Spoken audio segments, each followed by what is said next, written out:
Serotonin syndrome. Serotonin syndrome is a potentially life-threatening syndrome that is precipitated by the use of serotonergic drugs and overactivation of both the peripheral and central postsynaptic serotonin receptors. This syndrome consists of a combination of mental status changes, neuromuscular hyperactivity, and autonomic hyperactivity. Causes of serotonin syndrome. Serotonergic medications, especially in combination, for example, selective serotonin reuptake inhibitor serotonin and norepinephrine reuptake inhibitor, tricyclic antidepressant, and tramadol.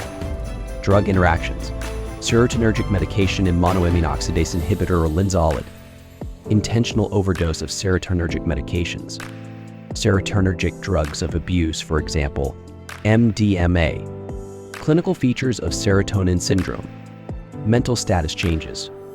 For example, anxiety, agitation, delirium. Autonomic dysregulation, for example, diaphoresis, hypertension, tachycardia, hyperthermia, vomiting, diarrhea. Neuromuscular hyperactivity, for example, tremor, myoclonus, hyperreflexia. Onset of serotonin syndrome typically occurs within the first 24 hours after a change in dose or initiation of a serotonergic medication, and typically presents with the classic triad of mental status changes, autonomic instability, and neuromuscular hyperactivity.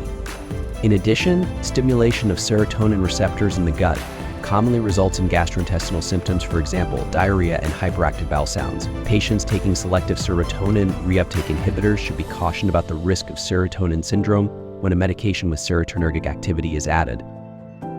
The symptom constellation of diaphoresis, restlessness, tremors, and diarrhea is characteristic of serotonin syndrome. A patient is currently taking the selective serotonin reuptake inhibitor citalopram and was prescribed tramadol, an opioid analgesic that also has serotonergic activity. Tramadol acts as a mu-opioid receptor agonist in serotonin and norepinephrine reuptake inhibitor, and, in combination with a selective serotonin reuptake inhibitor, can cause serotonin syndrome. Initial treatment of serotonin syndrome consists of discontinuing medications which may be contributing. In those who are agitated, benzodiazepines may be used. If this is not sufficient, a serotonin antagonist such as cyproheptadine may be used. In those with a high body temperature, active cooling measures may be needed. Co-administration of tramadol with serotonergic medications such as selective serotonin reuptake inhibitors increases the risk of serotonin syndrome, which presents with the characteristic triad of mental status changes, agitation, confusion, autonomic instability, hyperthermia, diaphoresis, and neuromuscular hyperactivity, tremor, myoclonus.